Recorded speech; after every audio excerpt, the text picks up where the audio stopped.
إن الحمد لله نحمده ونستعينه ونستغفره ونعوذ بالله من شرور أنفسنا ومن سيئات أعمالنا من يهده الله فلا مضل له ومن يضلل فلا هادي له وأشهد أن لا إله إلا الله وحده لا شريك له إقرارا به وتوحيدا وأشهد أن محمدا عبده ورسوله صلى الله عليه وآله وسلم تسليما مزيدا أما بعد. Ma'asyiral muslimin, sidang jamaah salat subuh Masjid Jannatul Iman Kota Makassar yang semoga dirahmati Allah Subhanahu wa taala. Tak henti-hentinya kita bersyukur kepada Allah Subhanahu wa taala atas segala nikmat yang Allah Subhanahu wa taala telah berikan kepada kita, terlebih-lebih nikmat iman dan Islam, yang mana dengannya kita masih bisa berkumpul di salah satu rumah dari rumah Allah Subhanahu wa taala, itu masjid yang penuh berkah ini, insyaallah dalam rangka melaksanakan kewajiban kita sebagai hamba Allah Subhanahu wa taala, itu salat subuh secara berjamaah. Kita bersyukur pula sampai dengan hari ini kita masih bisa melaksanakan ibadah puasa, yang hari ini sudah masuk pada puasa yang ke-6. Alhamdulillah. Salawat dan salam semoga senantiasa tercurah kepada junjungan kita Nabi Allah Muhammad SAW, keluarganya dan para sahabatnya, dan mudah-mudahan juga sampai kepada kita yang senantiasa terus-menerus mengikuti ajaran beliau. Amin ya rabbal alamin. Jemaah sekalian yang semoga dirahmati Allah Subhanahu wa taala, Imam Muslim rahimahullah taala meriwayatkan satu hadis dalam kitab sahih beliau, yaitu Sahih Muslim, bersumber dari seorang sahabat yang mulia, sahabiyun jalil, Abdullah bin Abbas radhiyallahu taala anhuma. Semoga Allah meridhoi mereka berdua, yaitu Abdullah dan Abbas.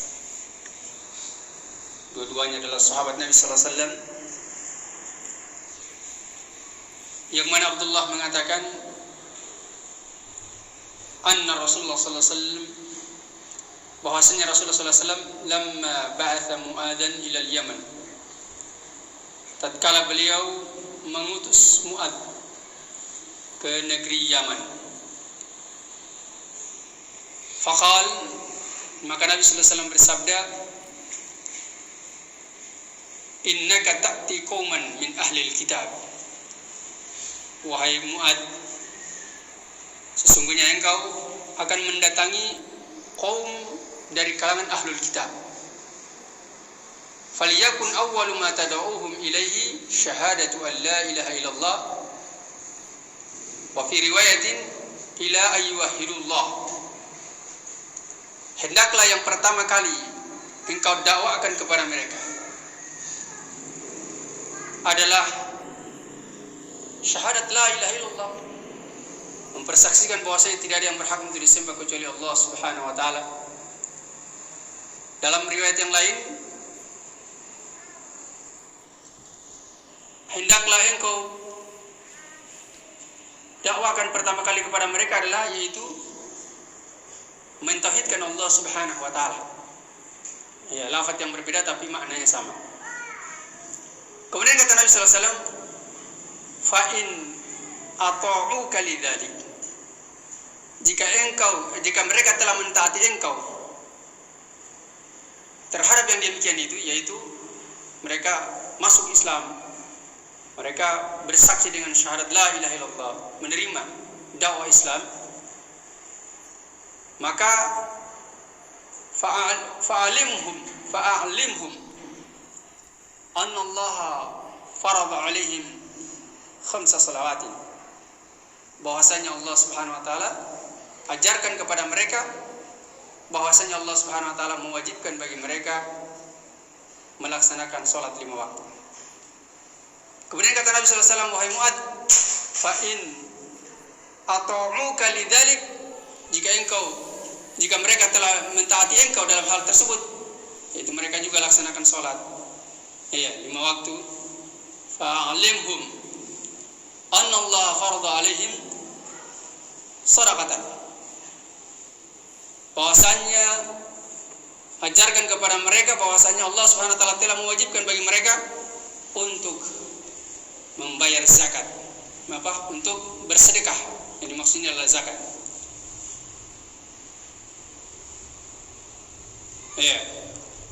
Fa'alimhum anna Allah farada alaihim shadaqatan tu'khadhu min aghniyaihim, yaitu diambil dari hartanya orang-orang kayanya mereka, faturaddu ala fuqaraihim, kemudian diserahkan kepada orang-orang miskinnya mereka, di kalangan orang miskin. Fa in ata'uka lidzalik, jika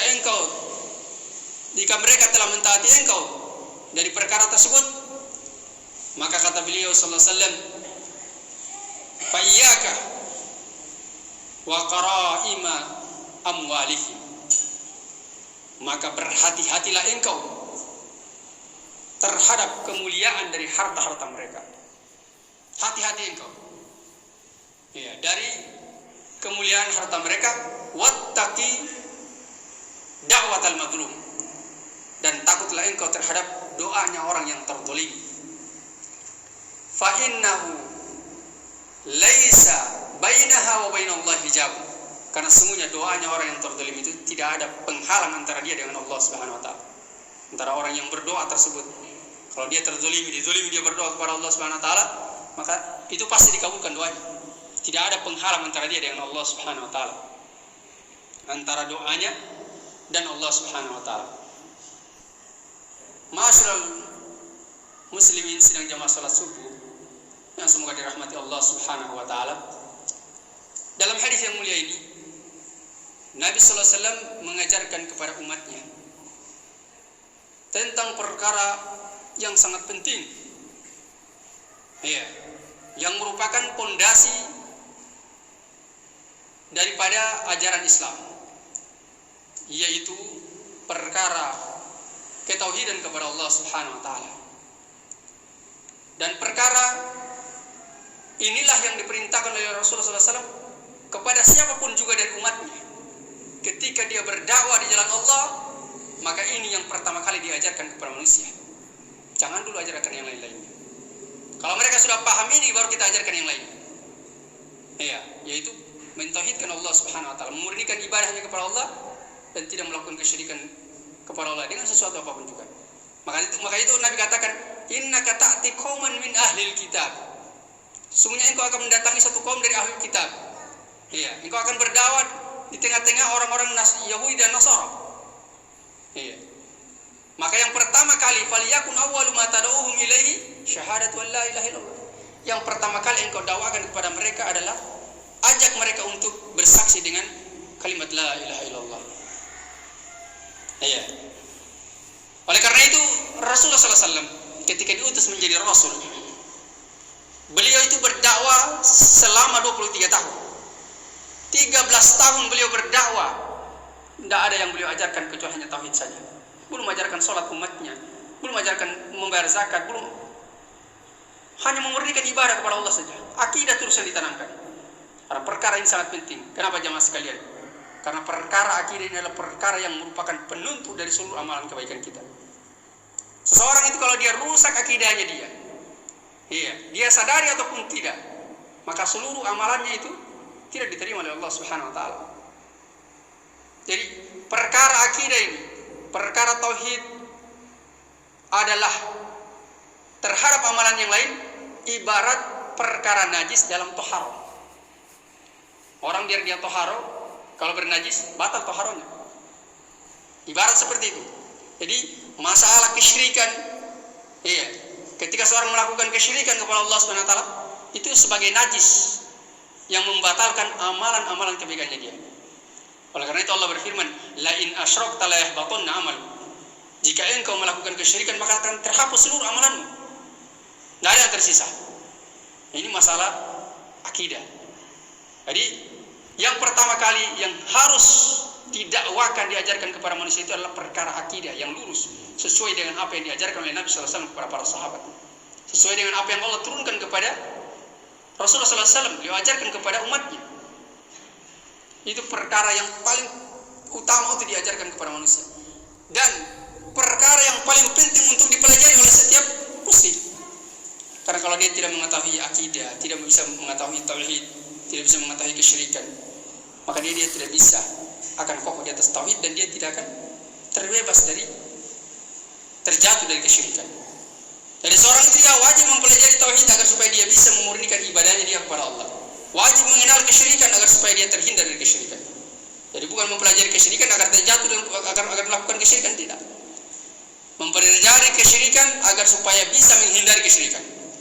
Oleh karena itu seorang penyair pernah berkata, "Araftu syarra la li syarri walakin li tauhid." Saya mengetahui kejelekan bukan untuk melakukannya, tapi agar supaya terhindar darinya. Wa man lam ya'rif syarra waqa'a fihi. Barang siapa yang tidak mengetahui kejelekan, maka dia akan terjatuh di dalamnya. Iya. Kemudian jemaah sekalian, setelah seseorang itu dia mendakwakan tauhid dan manusia sudah menerima dia, ajarannya dia, diajak manusia kepada Allah, memurnikan ibadahnya kepada Allah, maka dia mengajarkan kepada manusia perkara yang merupakan rukun yang kedua dari rukun Islam, yaitu perkara sholat. Iya, sholat 5 waktu. Nah, sholat 5 waktu ini adalah merupakan amalan yang paling pertama kali akan dihisab pada hari kiamat. Seorang ketika dia meninggal, diperhadapkan akan diperiksa amalannya dia. Yang pertama kali diperiksa itu sholatnya. Innama awwalu ma yuhasib bihil abdu yaumal qiyamati as-shalah. Sesungguhnya amalan yang pertama kali akan dihitung pada hari kiamat itu, amalan seorang hamba adalah sholatnya. Iya. Faida saluha sahiru amali. Jika sholatnya baik, maka baik seluruh amalannya. Wa idza fasadat sahiru amali. Dan jika rusak sholatnya, maka rusak seluruh amalannya. Jadi sholat sebagai penentu, iya, dalam amalan-amalan yang lain. Maka sholat 5 waktu ini adalah bukan perkara yang main-main. Makanya saking perkaranya ini sangat penting, Allah tempatkan pada rukun yang kedua dalam rukun Islam. Syahadat, 2 kalimat syahadat, kemudian sholat. Maka kata Nabi SAW, jika engkau telah ditaati oleh mereka, ketika engkau ajarkan kepada mereka sholat, maka perintahkan mereka untuk membayar zakat. Membayar sedekah yang maksud di sini adalah zakat, yaitu zakat yang diambil dari harta, ya, orang-orang kaya kemudian diserahkan kepada orang-orang miskin. Ya. Dan zakat ini sebagaimana kita ketahui terbagi menjadi 2. Ada zakatul mal dan ada zakatul fitri. Ya, zakatul mal itu adalah zakat yang dia dikeluarkan dari orang yang memiliki harta yang telah mencapai nisabnya, telah mencapai ukuran berapa banyak hartanya tersebut. Ya, dan dia sudah mencapai haul. Ya, jadi harta itu haulnya dia berbeda, tergantung jenis hartanya. Ya, kalau dia emas, perak, ya, itu haulnya itu masa waktu dia miliki. Itu 1 tahun. Setelah 1 tahun, maka dikeluarkan 2,5% wajib dikeluarkan zakat. Ini disebut dengan zakatul mal. Kalau zakat tanaman, ya, hasil pertanian, nah itu beda. Ya, haulnya dia, masa panennya dia, dan pun besar yang dikeluarkan pun beda. Ya, itu pun beda. Apanya dikeluarkan jumlahnya pun beda, walaupun hasil tanamannya sama jenisnya, tapi cara penggarapan yang berbeda pun zakatnya dia. Kalau dia garap dengan menggunakan biaya hujan untuk pengairan, misalkan dia harus keluarkan biaya, maka itu beda zakat yang dikeluarkan ketika dia panen daripada yang dia tidak mengeluarkan biaya untuk pengairan, datang hujan dengan sendirinya sehingga subur tanamannya. Itu beda. Itu pembahasan tersendiri ya. Kemudian jemaah sekalian yang semua dirahmati Allah Subhanahu wa taala, setelah Nabi sallallahu alaihi wasallam menjelaskan perkara yang ketiga yang harus dia sampaikan kepada umat oleh Mu'adz radhiyallahu taala anhu adalah setelah itu beliau mengatakan, jika mereka telah taat kepada engkau dalam perkara tersebut, maka berhati-hatilah engkau dari kemuliaan harta-harta mereka. Artinya di sini jangan sampai zalimi mereka. Ambil harta mereka sesuai dengan kadar yang telah ditentukan oleh Rasulnya. Jangan lebih dari situ. Ya. Jangan zalimi mereka, karena kalau mereka terzalimi, mereka berdoa kepada Allah, maka akan dikabulkan doa mereka. Dan para ulama mengatakan bahwasanya doanya orang terzalimi itu pasti dikabulkan berdasarkan hadis ini, walaupun orang yang zalimi itu adalah orang fajir.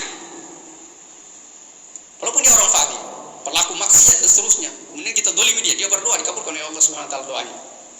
Nah, ini kita hati-hati dalam berbuat zalim kepada saudara-saudara kita yang muslim, karena doanya itu sangat terkabulkan.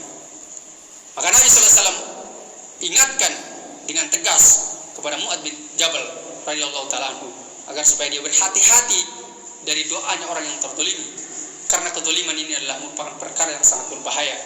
Nabi sallallahu alaihi wasallam bersabda, "Fattaqud dzulma fa inna dzulma dzulmatun yaumil qiyamah."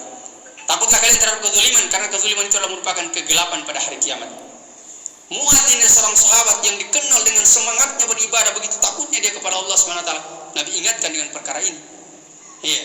Maka bagaimana dengan kita jamaah sekalian, semua rahmat Allah Subhanahu wa taala, yang kita tidak ada jaminan